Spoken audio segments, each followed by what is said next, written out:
and Mhm. talks about praying in tongues. So in those churches that you were at, you heard praying in tongues. You hear people say, "Well, this is the private prayer language," and I don't think the scripture actually says that, like that tongues are your private prayer language. Am I correct on that? It simply just says that when one prays in tongues, he prays to God. When one speaks in the tongue, he speaks not to men but to God, for no one understands him.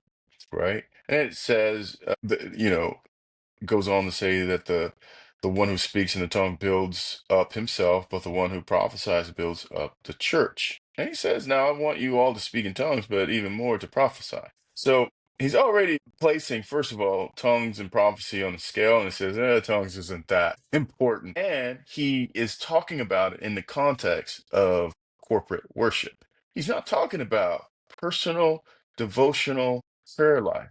Now, most of the time that I've been around, my experience being in charismatic ministry in churches, it's about a personal prayer language Mm. and practice. But this is the context of a corporate worship assembly. So again, it's a sign gift pointing to the presence of God, which is what he argues in the passage that the unbeliever will come in if all of you pray in tongues and say this is madness. But if there's one who gets up and prophesies, he'll say God is among you.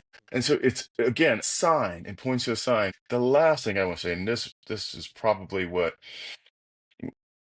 would be my mic drop moment, is uh, the first time we see tongues practice in Acts, in the book of Acts, it's human languages that the apostles did not know.